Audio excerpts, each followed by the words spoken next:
Olá, seja muito bem-vindo, muito bem-vinda a essa aula de empatia e comunicação não violenta na prática. Eu sou Marie Bendelac, eu sou francesa, eu cheguei no Brasil em 2009, eu sou especialista em relacionamentos e comunicação não violenta e criadora do Método Conecta. Eu tenho diversas formações na área de psicologia, psicologia positiva e comunicação não violenta e também coaching. Faz mais de 12 anos que eu ajudo pessoas a se desenvolver, a crescer pessoalmente e profissionalmente, a lidar melhor com pessoas e conversas difíceis, vamos dizer, personalidades difíceis e conversas difíceis, e lidar com conflitos, desarmar conflitos, melhorar seus relacionamentos de modo geral. Ultimamente eu tenho ajudado muitas pessoas a lidar e também se libertar de relacionamentos tóxicos e abusivos. Eu vejo cada vez mais pessoas, cada vez mais mulheres também, procurando a comunicação não violenta por conta dessas situações, né? Tendo que lidar com personalidades difíceis, pessoas agressivas, pessoas manipuladoras, e eu tenho me dedicado bastante a isso ultimamente. Originalmente, eu sou formada em administração, eu fui executiva durante 18 anos em multinacionais, na área de finanças e de RH. E, por isso, eu trabalho hoje muito em empresas, né? Eu criei esse método, o Método Connect, que eu vou apresentar um pouco mais à frente, só que, para você entender, na verdade, é um passo a passo, né? São 7 passos para você aplicar os conceitos da comunicação não violenta com mais facilidade, né? Eu estou meio que mastigando o trabalho para você conseguir aplicar os conceitos da CNV. CNV, eu vou chamar de CNV ao longo dessa aula, a comunicação não violenta. Então, como eu falei, em função do meu histórico em empresas e multinacionais, eu tenho essa, vamos dizer, essa conexão, essa facilidade de lidar com o mundo corporativo, e por isso eu já apresentei e implementei o método em várias empresas, várias multinacionais, algumas delas estão aqui. Então, o que é a comunicação não violenta, né? A gente tem aqui o livro do autor, do psicólogo Marshall Rosenberg. O livro, nos Estados Unidos, foi um sucesso absoluto. Na época que eu tirei esse print da capa, já tinha mais de 1 milhão de cópias vendidas, e, na verdade, teve muito mais depois, e são conceitos que são ensinados no mundo inteiro, né? Então, aqui no Brasil, você pode encontrar esse livro laranja, chamado Comunicação Não Violenta. Para você ter uma ideia, quando eu comecei a falar nas empresas, em 2000, acho que foi 2012, que eu realmente entrei com a CNV no mundo corporativo, era muito difícil encontrar o livro, estava quase em extinção. E hoje é um dos livros mais vendidos no Brasil, para você, né, para você ver o quanto que as pessoas realmente estão se interessando pelo assunto e o quanto que temos necessidade de poder ter diálogos construtivos, respeitosos, empáticos. A gente sente essa necessidade. Muitas vezes ninguém ouve ninguém, só tem discussões onde cada um quer colocar seu ponto de vista. Eu acho que a comunicação não violenta, ela traz uma resposta para as conversas difíceis, para os relacionamentos difíceis. Então, quem criou a comunicação não violenta é o Marshall Rosenberg, psicólogo americano, já falecido em 2015, e hoje eu sei que a comunicação não violenta é ensinada em mais de 120 países no mundo inteiro. Então, provavelmente mais até, mas esse é o número certo que eu tive. Qual o objetivo da comunicação não violenta? Não é sobre nunca elevar o tom de voz, nunca ficar com raiva, ser um monge, deixar passar tudo que as pessoas fazem e não responder. Não, né? Não é sobre ignorar todas as provocações, ficar zen sempre, sempre buscar conciliar. Não é sobre isso, né? O objetivo da comunicação não violenta é gerar conexão e empatia. E a partir desta conexão de qualidade, uma conexão sincera, autêntica, a gente tem a possibilidade de criar diálogos de melhor qualidade, diálogos mais construtivos. E, obviamente, que a base disso, né, é o respeito, é a empatia. Então, se eu tiver que definir hoje a comunicação não violenta, eu acho que eu daria um nome que pudesse retratar de forma um pouco mais específica o que ela é ou o que ela não é, né? Então, eu gosto de usar 3 Cs para poder lembrar, né? Uma comunicação consciente e construtiva. Mas a comunicação não violenta também pode ser chamada de comunicação empática. Eu gosto também da comunicação assertiva, ou seja, nem submissa, nem agressiva, né? A gente não precisa ficar sempre engolindo sapos ou guardar para a gente para não magoar o outro, para não gerar um conflito, ou pisar no outro para colocar o ponto de vista quando a gente não consegue ser ouvido. A comunicação não violenta, ela traz um caminho, vamos dizer, do meio, um caminho para conseguir compreender e ser compreendido. Exatamente isso, permite compreender e ser compreendido. Então, com isso, a gente consegue ser ouvido, né? Se a gente tiver na nossa frente alguém que queira realmente se conectar também. Eu acho que é importante pontuar que algumas pessoas com, por exemplo, um transtorno de personalidade, como psicopatas, pessoas narcisistas ao extremo, né? Com transtorno de personalidade narcisista, que tem esse lado antagônico, que é de agir contra a pessoa, né? De fazer maldade. Então, esse tipo de pessoa, muitas vezes, não vai ter compaixão, não? Muitas vezes não vai ter compaixão, não vai querer gerar essa conexão. O objetivo dessas pessoas, por exemplo, é controlar você, dominar. Então, as necessidades desse tipo de pessoas prevalecem em relação às suas, sempre, numa relação com elas. Então, a gente pode falar um pouquinho também sobre esse tipo de relacionamentos, mas vamos dizer que com pessoas normais, mesmo que disfuncionais, a gente consegue estabelecer uma conexão de forma consciente e poder ter diálogos mais construtivos. 2 pilares essenciais da comunicação não violenta é a escuta empática de um lado, né? Uma boa escuta, aprender a ouvir mais. A gente fala muito, muito, muito, muito, mas a gente não ouve, ninguém está muito interessado em ouvir de fato o que o outro sente, pensa, precisa, né? Quer dizer, quando às vezes de repente não se expressa como gostaria. Então, essa escuta empática é um pilar muito, muito importante que a gente precisa focar muito de forma consciente para desenvolver, né, na prática. E o segundo pilar é a expressão autêntica. A comunicação não violenta tem a ver com autenticidade. Não é sobre fingir, não é sobre falar tudo que o outro quer ouvir para a gente agradar e evitar o conflito. Não, às vezes a gente pode expressar coisas que vão realmente gerar um conflito.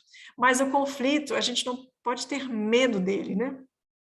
Um conflito, se a gente tiver as ferramentas para se comunicar de forma adequada, de forma construtiva, ele vai ser muito benéfico, porque as diferenças de opinião são naturais.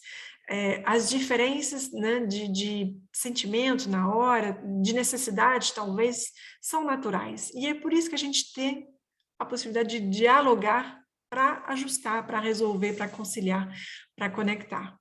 E sem o diálogo, a gente não consegue resolver.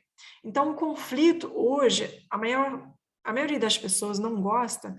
Por quê? Porque muitas vezes vai ter agressividade no meio, né? Cada um começa, não se sente ouvido, cada um começa a gritar, elevar o tom de voz, e você não me entende, aí aponta a culpa do outro, joga a culpa no outro, começa a julgar, a criticar, e aí realmente a gente entra em debates que não são muito construtivos.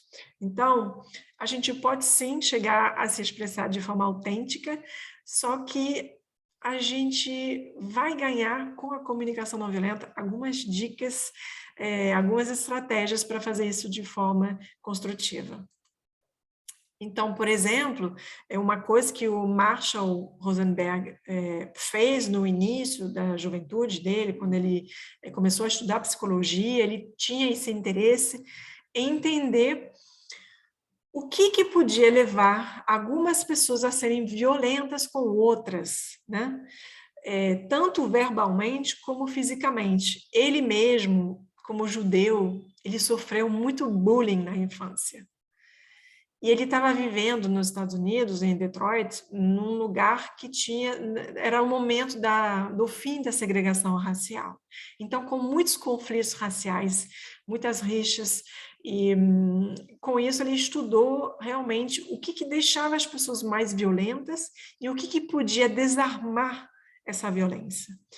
E esses 4 elementos que você está vendo agora na tela, nesse slide, mudaram totalmente, assim, são um divisor de água.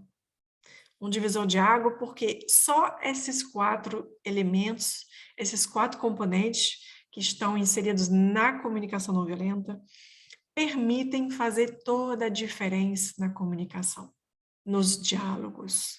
Ou seja, o Marshall Rosenberg entendeu que se a gente se ater a descrever os fatos, no lugar de fazer julgamentos, críticas, né? Por exemplo, no lugar de dizer, nossa, mas você é muito preguiçoso ou preguiçosa. Se eu disser, hoje você levantou 11 da manhã, e ontem também, e anteontem também, né? Eu estou preocupada. Aí que vem o segundo componente, que é o sentimento, né? Você pode expressar um sentimento depois de dizer os fatos. Então, qual a chance quando você diz para alguém, para o seu filho, por exemplo, que ele é preguiçoso, porque ele levantou às 11 da manhã, 3 dias seguidos? Que tipo de reação o seu filho pode ter? Ele vai gostar? Não, obviamente.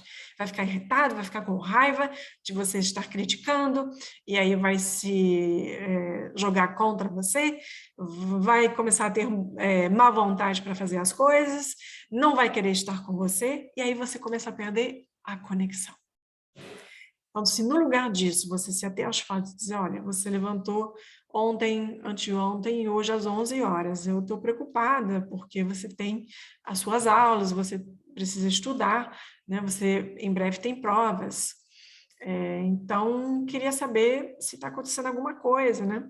Aí você pode exatamente dizer sua necessidade, né? Eu gostaria de saber de você, ter clareza do que está acontecendo, né? E, por fim, terminar com um pedido, né? Que é exatamente fazer uma pergunta, por exemplo. Então, eu queria saber, está acontecendo alguma coisa contigo? Né? Então, no lugar de julgar no outro, nossa, mas você é muito preguiçoso, não adianta, você não quer nada da vida, começa a colocar isso de forma diferente. E esses 4 componentes é que realmente mudam totalmente o curso de uma conversa com alguém. Então, isso é uma grande contribuição do psicólogo Marshall Rosenberg, trazer a clareza, a consciência sobre esses 4 componentes que a gente pode usar na nossa comunicação, nos diálogos com as pessoas com quem a gente precisa ter conversas difíceis. Mas isso não é tudo, né? Então, a gente viu esses 4 componentes e os 2 pilares, né? Lembra? A escuta empática, então, de um lado, ouvir, e a gente vai ouvir esses 4 componentes, ou seja, tentar ouvir os fatos, o sentimento da outra pessoa, mesmo que ela não expresse, a gente pode se conectar. Como é que o outro está? Está irritado? Está triste? Está chateado? Está decepcionado? Está frustrado? Né? Como é que o outro está se sentindo? Qual a necessidade do outro, mesmo que não esteja expressando? A pessoa está precisando de apoio? Está precisando de paz? Está precisando de clareza? Está precisando de autonomia? Está precisando de desafio? O que a pessoa está precisando? Isso é desenvolver a empatia na prática, se conectar com os sentimentos e necessidades das pessoas e as nossas também. E, por fim, aprender, então, a ouvir o que a pessoa quer pedir, o que a pessoa está querendo dizer, o que ela gostaria de mim. Então, a gente vai buscar se conectar com esses 4 componentes ao longo das conversas, tanto no ouvir, quanto no expressar. Tudo bem até aqui? Bom, Vamos falar agora, então, sobre os desafios da comunicação, que eu tenho certeza que você conhece bem, porque eu acho que todo mundo, quem não tem dificuldade na hora de se comunicar, principalmente quando tem algo difícil para falar, né? Algo sensível, um feedback, por exemplo, né? A gente dá feedback o tempo inteiro, tanto nos filhos, nos cônjuges, no trabalho, isso é nos funcionários, enfim. Até nos chefes hoje a gente pode, deve hoje dar feedback, né? Então é o seguinte, tem uma frase do poeta chileno é, que diz o seguinte, né? Entre o que eu penso, o que eu quero dizer, o que eu digo, o que você ouve, o que você quer ouvir e o que você acha que entendeu, há um abismo. Não é isso? Entre o que eu penso, o que eu quero dizer, o que eu digo, o que você ouve, o que você quer ouvir e ainda o que você acha que entendeu, há um abismo. A comunicação, ela é assim. Eu penso uma coisa, mas na verdade eu não falo nem metade do que eu estou pensando, porque para mim é óbvio, aí eu não falo, mas eu falo outra coisa que a pessoa recebe de outro jeito. Quantas vezes eu já fiz brincadeiras com uma pessoa que de repente estava de mau humor, naquele dia a pessoa levou super mal, né? Outro dia, a mesma coisa, a pessoa dá uma risada, né? Leva na brincadeira. Aí depende ainda muito de como está a outra pessoa do outro lado, no que ela realmente quer ouvir, o que ela acha que entendeu, o que ela acha que você quer dizer, né? Às vezes ela acha que tem alguma coisa por trás do que você está falando, enfim. Então, a comunicação é complexa. E é mais complexa ainda, por quê? Porque agimos no modo automático o tempo inteiro, né? Quase que o tempo inteiro. Para você ver o piloto, né? O quanto que o piloto automático é forte, é que nosso cérebro realiza cerca de 300 milhões de operações por segundo, de maneira inconsciente, ou seja, de forma automática, né? Ou seja, a gente tem consciência de cerca de 2.000 operações apenas por segundo, o que representa somente 0,0006%. Então, qual o cenário quando a gente tem uma conversa que começa a ficar, né, meio assim tensa? É o seguinte, cada um está vendo alguma coisa. Cada um do seu ponto de vista, cada um com seu ângulo. E aí cada um gostaria que o outro enxergasse, compreendesse esse ponto de vista, não é assim? Então a gente fica dizendo o que a gente acha, o que a gente pensa, né? Ah, eu estou vendo 6. Não, é um 9. Não, mas eu juro que é um 6. Olha bem, é um 6. Eu estou te falando que é um 9. Olha, você é realmente muito chato. Eu estou dizendo que é um 6. Aí começa a ficar mais tenso, aí vem as críticas, vem os julgamentos, começa a vir a violência, a agressividade, a tensão, até que talvez um dos dois não queira brigar, não goste de conflito e se cale. E aí quando a pessoa se cala, na verdade ela faz o quê? Engole sapo. A pessoa não se cala porque está satisfeita na conversa.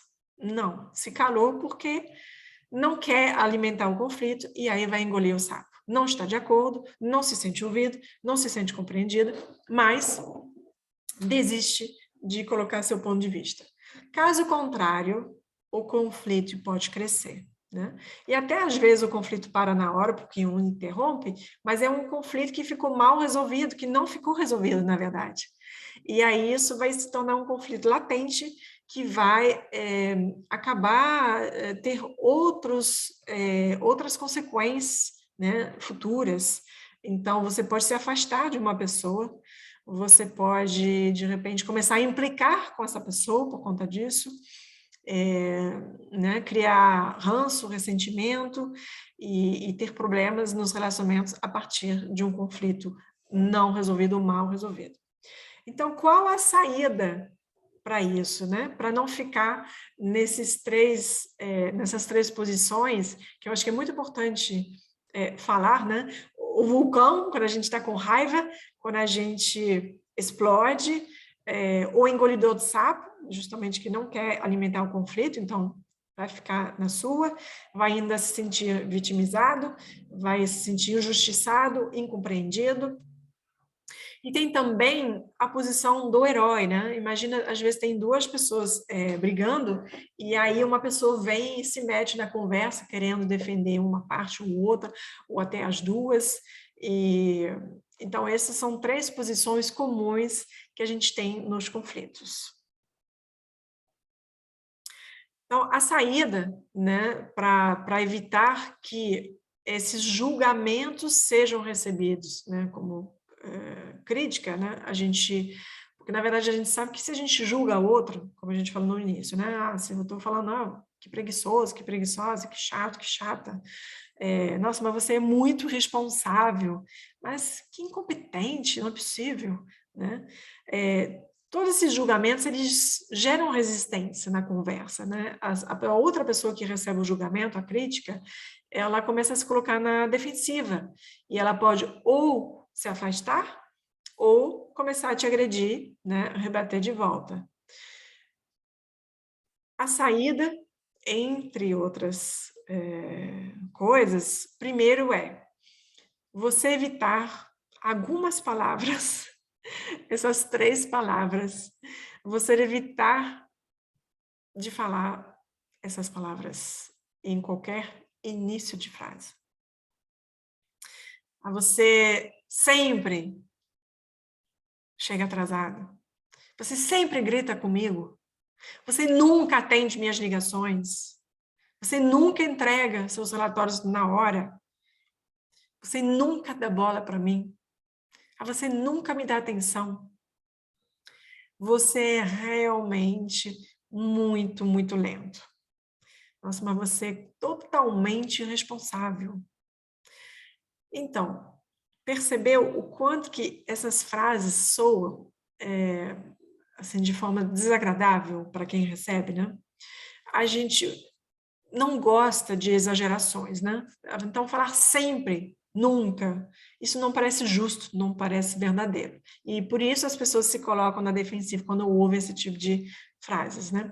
E o você é o início para todo julgamento. Quando você fala você vai usar um qualificativo, né? Que vai, na verdade, ser um julgamento da pessoa e a pessoa não vai gostar. Então, evitar essas 3 palavras é fundamental. A outra saída, além disso, né, na verdade, a gente vai ver várias estratégias, várias coisas que você precisa lembrar, se você quer aplicar os conceitos da comunicação não violenta, é tomar cuidado com 8 padrões de linguagem que são perigosos. Primeiro, reclamar, se queixar, que é o que a gente faz muitas vezes, né? Quando a gente tem uma insatisfação, a gente costuma, no modo automático, reclamar. Nossa, mas você nunca atende minhas ligações. Isso é uma reclamação. Então, no lugar disso, a gente poderia dizer: hoje eu te liguei 3 vezes e você não atendeu. Aconteceu alguma coisa?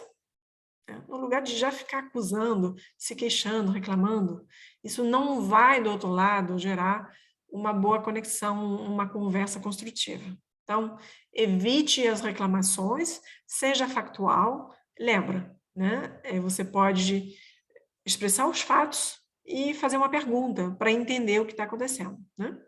Você pode, se você quiser, acrescentar os 2 outros componentes que a gente viu, dizer, olha, você não atendeu, eu te liguei 3 vezes hoje, fiquei preocupada, né? Precisava muito do seu apoio, aconteceu alguma coisa contigo? Ou você não viu as minhas ligações? Dá a chance do outro se expressar, explicar o que aconteceu, né? Não tenha medo, se a pessoa vai mentir, você vai saber. Então, dá chance realmente, de forma genuína, da pessoa se expressar e você ouvir e compreender, né? Segundo padrão delicado, assim, aconselhar sem ser solicitado. Isso também é o papel daquele herói que eu mostrei no slide, em um dos slides anteriores. Quando a pessoa não te pede opinião e você sempre diz o que ela tem que fazer, é a sua mãe que fala como você tem que educar seu filho, que tipo de comida você tem que dar, que tipo de comida você não tem que dar, e você, na verdade, já sabe, você sabe muito bem o que está fazendo, mas a sua mãe se mete sem você querer pedir. Isso costuma ativar gatilhos de irritação, de raiva e alimentar conflitos. Então, cuidado com essa atitude. Outra atitude perigosa é fazer previsões. Olha, se você não comer, você vai ficar doente, né? Quem disse? Ninguém pode prever.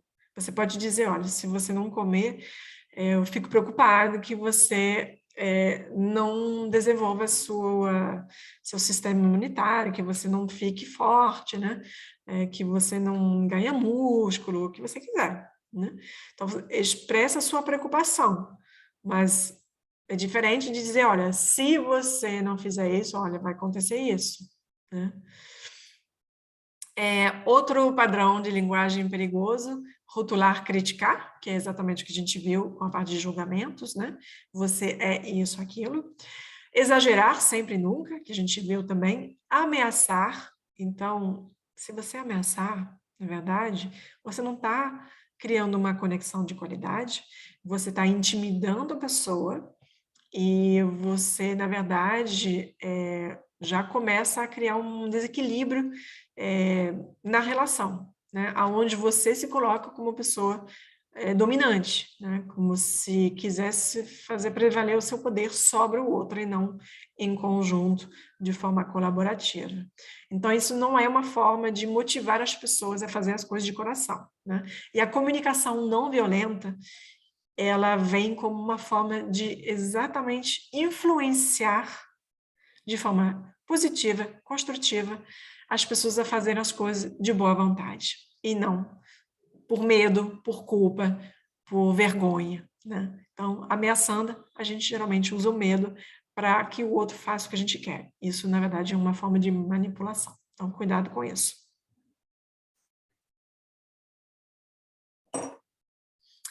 Generalizar é outro padrão muito perigoso. Por exemplo, se eu falar, nossa, mas os homens são todos... Nenhum homem é sério. Nenhum homem é sério. Outra forma de generalizar. Nossa, os franceses são muito arrogantes. Os italianos são muito sujos. Os ingleses são muito frios. O carioca é muito isso, é muito aquilo. O paulista é muito assim, o assado.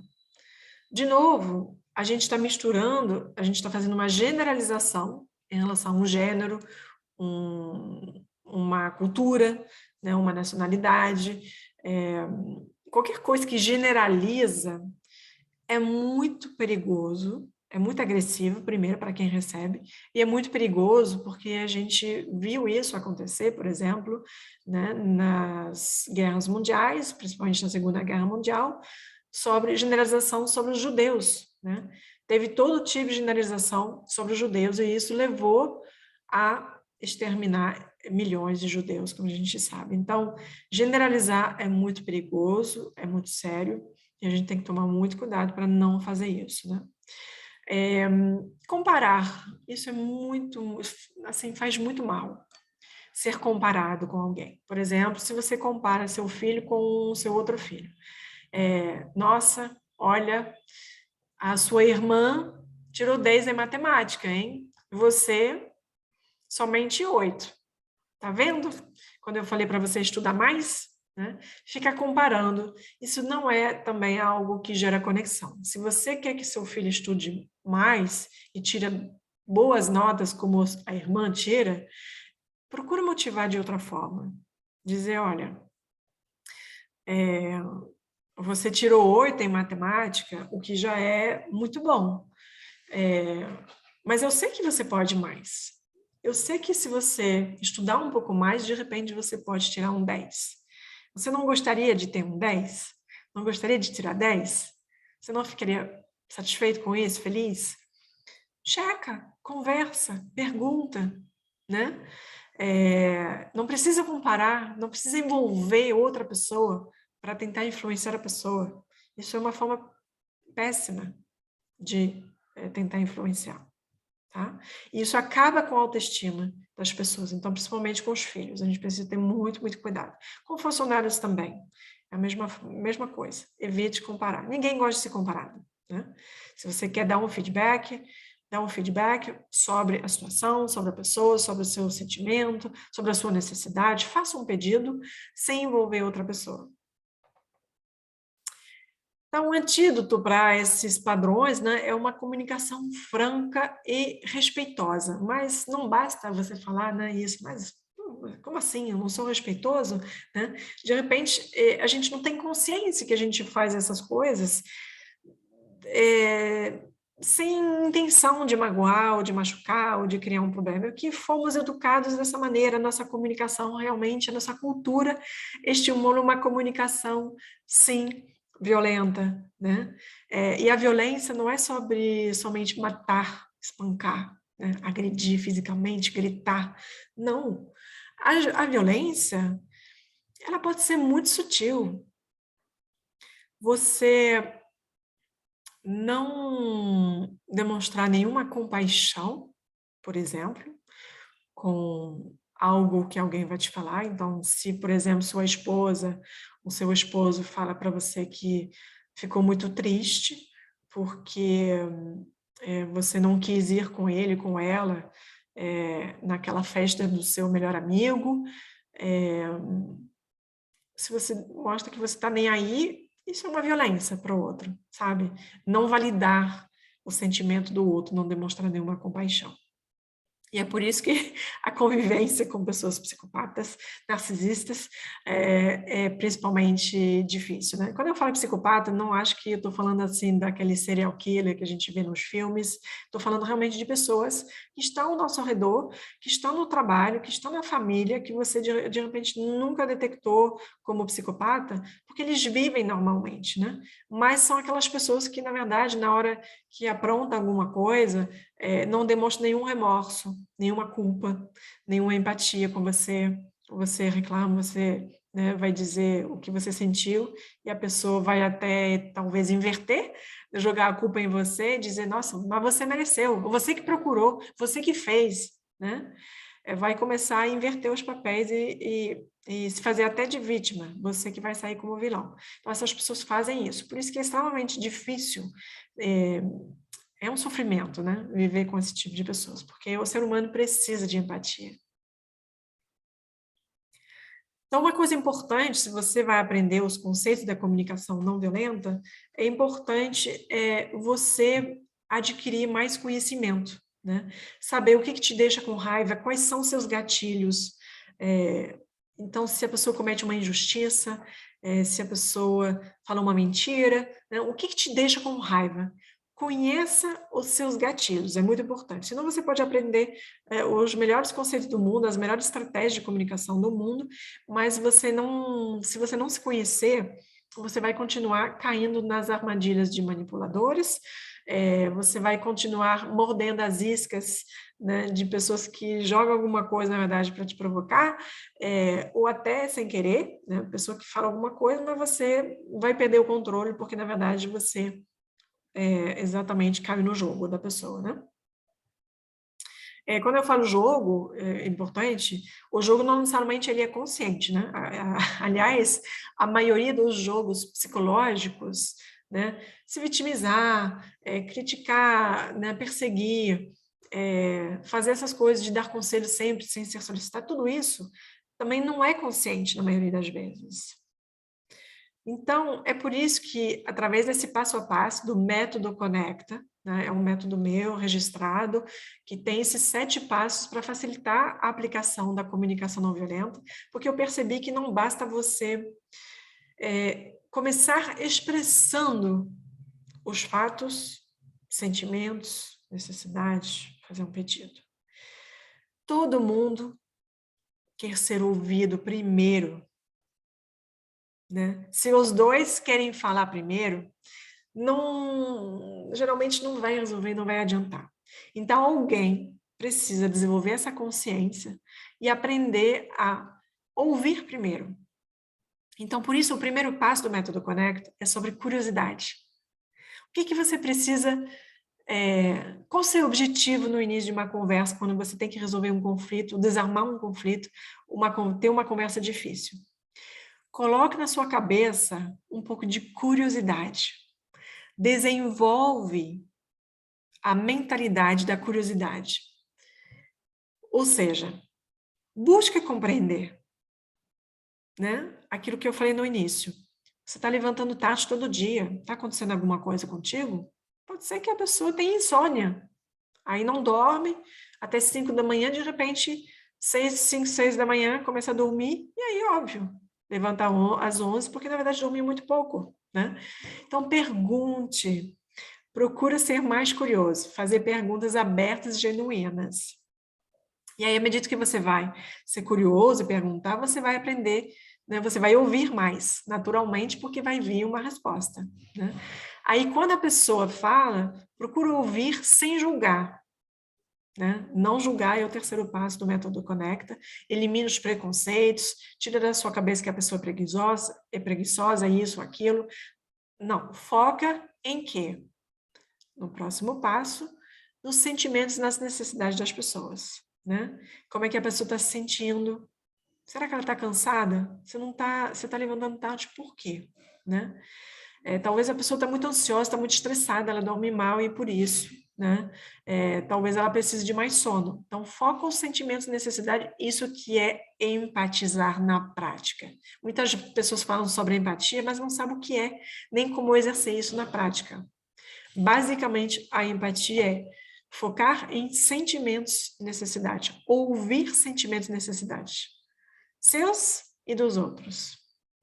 E aí vem depois a questão do checar, né? Se a pessoa falou para você que está tendo insônia, e aí por isso está levantando tarde, precisando de mais sono, então, como é que você vai demonstrar que você realmente ouviu e compreendeu? Isso é o que vai fazer a diferença para o outro e então para a relação de vocês dois e para os diálogos, e é você checar. Aí você pode responder, então, nossa, então você está dizendo que já faz várias noites que você não está dormindo, está tendo problemas no trabalho, e é por isso que você está levantando tão tarde, é isso? A pessoa vai dizer, é.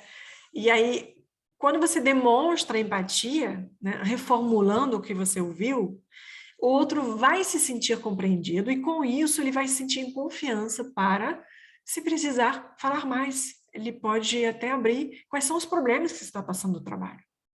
Ou na escola, se for seu filho, né? Se seu filho tiver problemas de repente para levantar, talvez ele esteja passando bullying na escola. Talvez esteja com outras dificuldades, né? Pode estar muito ansioso por conta de uma coisa, você pode estar numa separação, num divórcio, isso impacta os filhos, eles podem ter mudança de comportamento, né? Então, checar, fazer essa demonstração de empatia é muito importante na prática. Isso é um passo, assim, essencial, essencial. Parafrasear para validar o que você ouviu o outro dizer. Isso faz toda diferença. Então, anote isso, guarde isso como dica, porque é muito, muito importante. E aí a pessoa vai abrir mais. E aí depois vem a questão da transição. O que é a transição?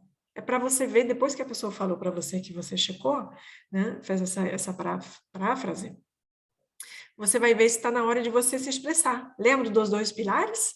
Escuta empática de um lado, expressão autêntica. Então, depois de ouvir, você tem a oportunidade também de falar. Você pode ter a oportunidade de falar, se você achar que é o momento, né? Então, você tem um momento de transição onde você avalia se está na hora agora de você falar o seu ponto de vista, falar como você se sente também, né? E muitas vezes, depois de você ter ouvido a pessoa, o que você ia falar no início talvez mude, né? Porque agora você está com informações adicionais que você não tinha no início, né? E aí buscar uma autenticidade, né? De você ou expressar-se ou ficar em silêncio. Então, no caso, né, a pessoa está levantando tarde, você pode dizer, nossa, que chato, né, essa situação. Eu confesso, assim, que eu fiquei muito preocupada contigo, eu ficava incomodada, mas agora eu entendo, né? Ou você pode escolher ficar em silêncio também. Tudo bem? Vamos avançar. Sobre empatia, rapidamente, para esclarecer mais um pouquinho o que é e o que não é, o que é empatia, né, na prática. Todo mundo, na verdade, tem neurônios espelho. São neurônios que permitem captar sinais sutis uns dos outros. É por isso que a gente consegue ler, né, como o outro se sente geralmente sem ele falar. Se uma pessoa está triste, você logo vai perceber na cara da pessoa, né? E existem 3 tipos de empatia. Eu acho isso fundamental, esse conhecimento fundamental. Por quê?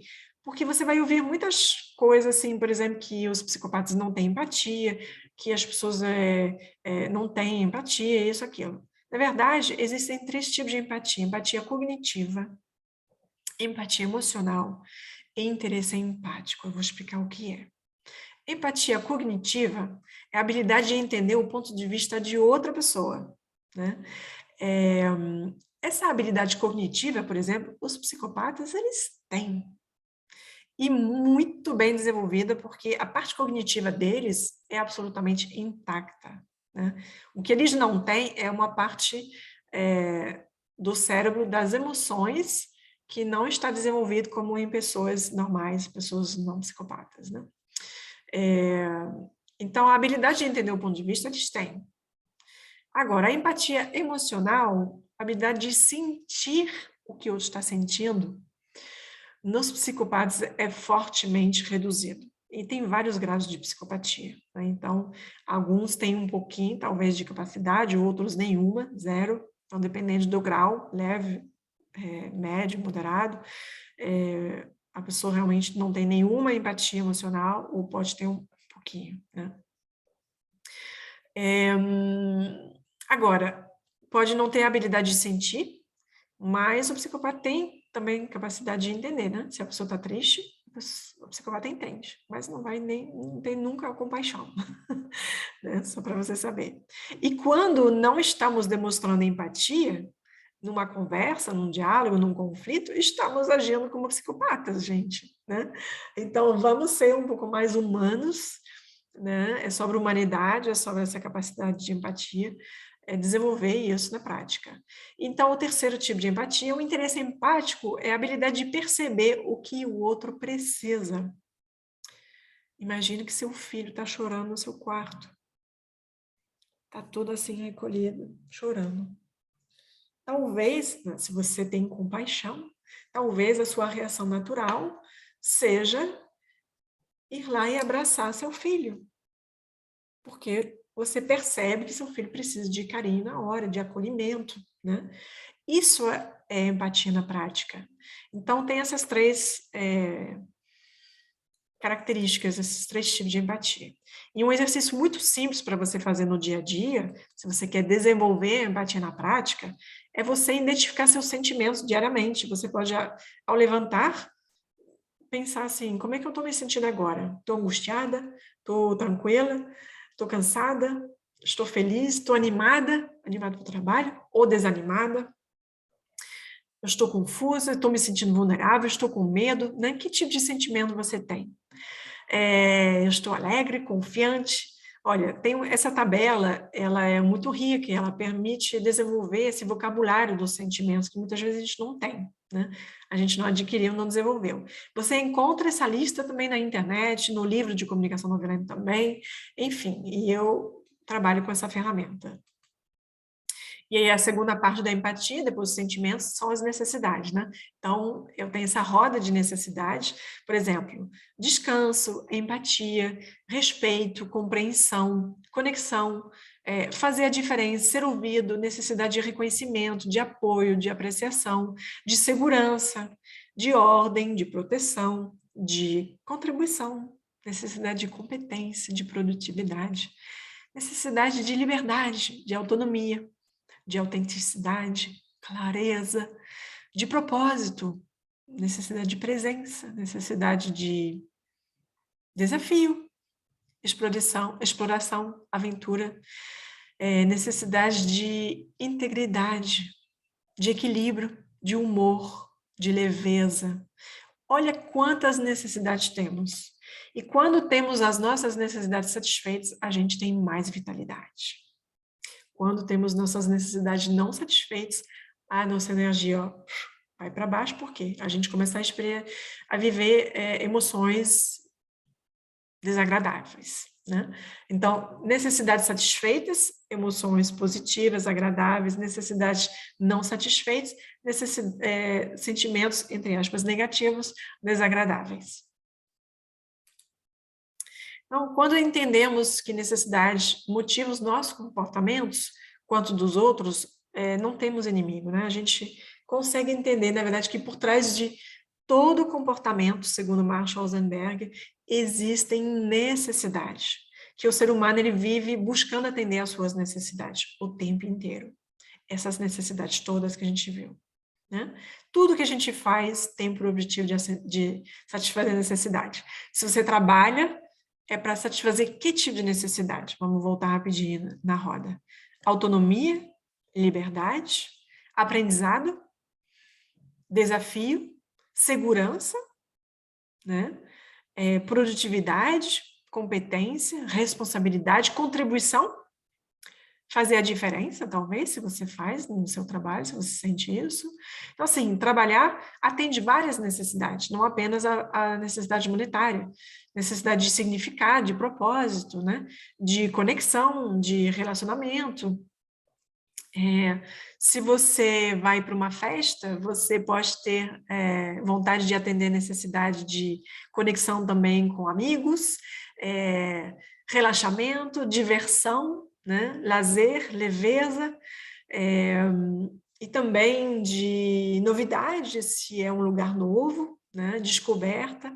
Então, várias necessidades estão por trás de toda escolha, todo comportamento. E a comunicação não violenta, na verdade, é sobre fazer escolhas de forma mais consciente.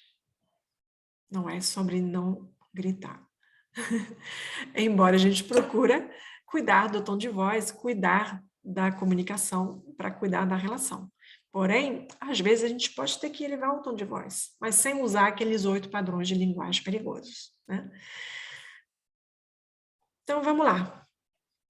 Para resumir, ouvir mais, procure compreender primeiro para depois ser compreendido. Checar, né, reformular com paráfrase é fundamental. Lembrar desses 7 passos.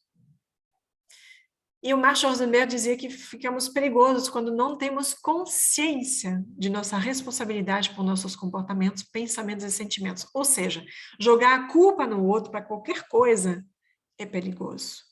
Então, sai da acusação. Fala de você. Fala o que você viu, ouviu, o que a pessoa fez, o que ela falou que te deixou chateado, que te deixou aborrecido. O que ela fez que te deixou feliz. Nem sempre tem que ser negativo, né? Então, fala de você, do que a pessoa fez e aí de como isso, que tipo de sentimento isso gerou em você. Só que quando você diz que sentimento isso gera, sempre relacionar uma necessidade sua por trás. Porque, por exemplo, se você chega atrasado num compromisso, presta atenção. Ó, aqui é muito importante. Presta bem atenção no que eu vou falar. Esse exemplo é fundamental. Aí você vai entender toda a comunicação não violenta em um exemplo só.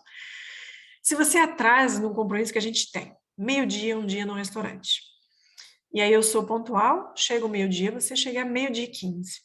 Eu posso ficar irritada, porque na verdade você chegou meio-dia e 15, porque talvez um valor meu é pontualidade, mas também porque talvez eu vou ter que sair em 15 minutos, só tinha meia hora para almoçar. Então, fique irritado porque encurta o tempo de almoço, vai ficar, né, estressante.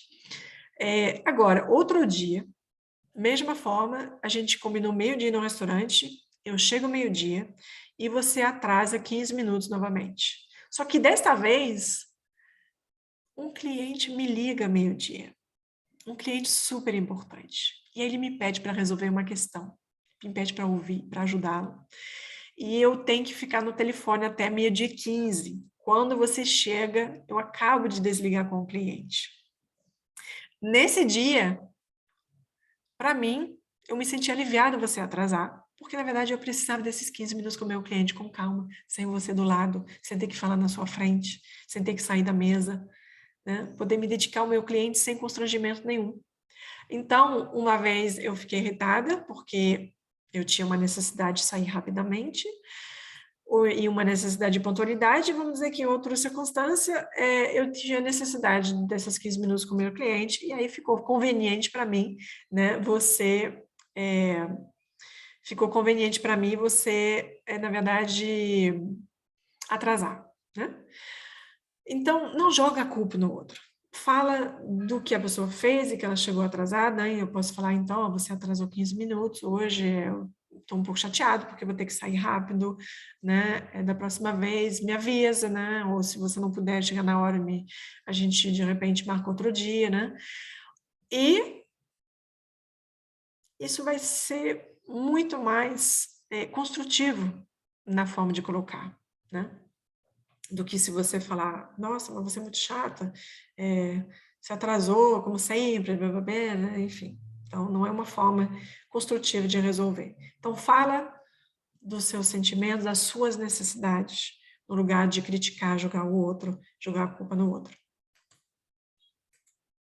Tem 4 pilares fundamentais no método Conecta, que são a conexão, que é o que a gente busca, né, inicialmente, a consciência da nossa intenção.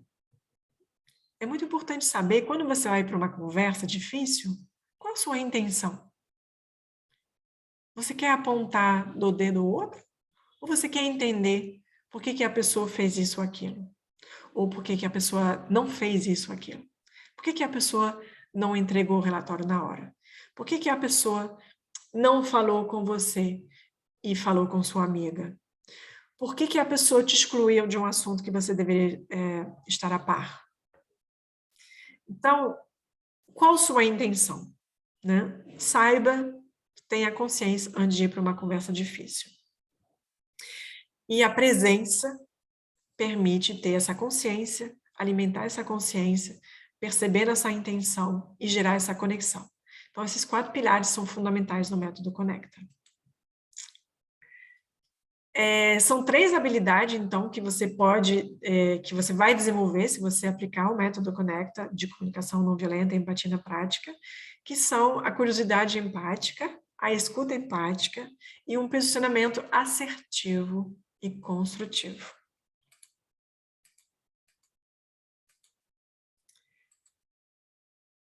Mais uma coisa importante que o Marshall Rosenberg falava, que toda a violência é a expressão trágica de necessidades não atendidas. Quando nossas necessidades não estão atendidas, a nossa tendência é ficar frustrado, irritado, com raiva. E se essas necessidades não são ouvidas e respeitadas, a tendência é a gente se tornar cada vez mais violento. Né?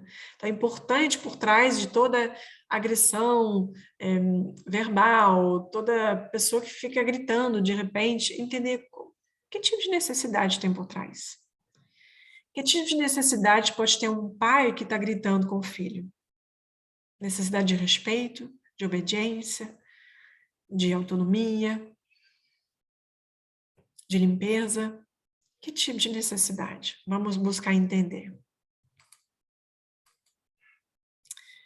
Como formular um pedido, que é o 4º elemento, né, da comunicação não violenta, direcionar-se para uma pessoa, para um grupo, né, referir-se ao momento presente, solicitar ações concretas, usar uma linguagem positiva, pedir algo alcançável, realizável, né, e deixar liberdade de escolha. Esse ponto é muito importante. É o que faz toda a diferença entre um pedido e uma exigência. A exigência, ela tende a gerar resistência, ressentimento nas pessoas. Quando você faz um pedido, olha, por favor, poderia me ajudar a fazer isso, aquilo? No lugar de, guarda suas coisas, me ajuda a lavar a louça, né? Isso vai gerar resistência do outro lado. A exigência não estimula a cooperação. Então, algum exemplo. Um pedido claro, né? No lugar de, gostaria que você confiasse mais em mim. Você poderia dizer, gostaria que você me deixasse apresentar os números nas reuniões de diretoria. Seria mais específico, né? Seria pedir uma ação concreta. Outro tipo de pedido, quero que seja mais comprometido com os resultados. Isso também não é específico.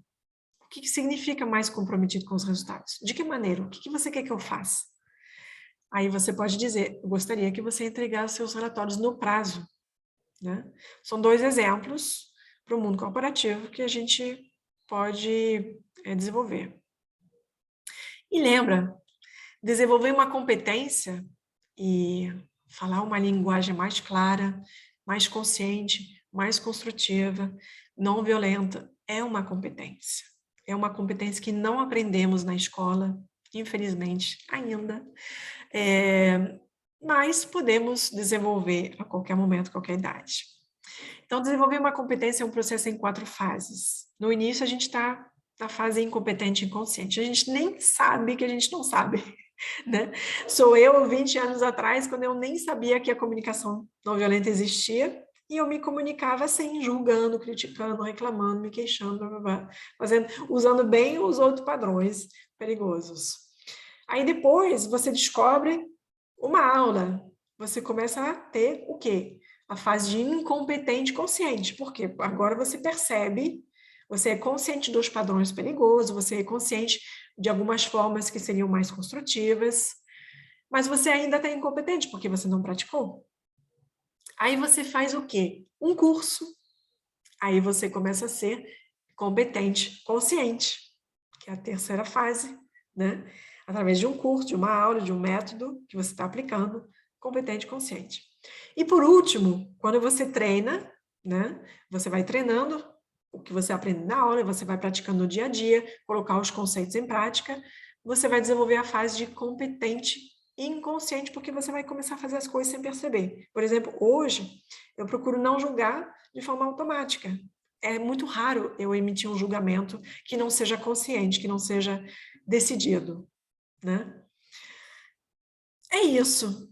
Eu espero que tenha sido claro, que tenha agregado bastante para você. Muito obrigada por ter assistido até aqui. E se você tiver qualquer dúvida, qualquer pergunta, pode me mandar uma mensagem através das minhas redes sociais. Por exemplo, o Instagram, onde eu estou mais ativa hoje. O Facebook, eu não vejo mensagem, então não manda. Eu vejo mensagem no LinkedIn, no Instagram e no Telegram também, né? Mas principalmente manda uma mensagem no Instagram se você quiser uma resposta ágil, rápida sobre qualquer coisa que eu falei aqui na aula. Você pode acompanhar meu conteúdo, @MarieBendelac. Eu tenho muito conteúdo gratuito, aulas também gratuitas no meu YouTube, no meu canal no YouTube, você pode procurar meu nome. E é isso. Desejo uma comunicação consciente, assertiva, construtiva e não violenta para você. E muitas felicidades nos seus relacionamentos. Até breve.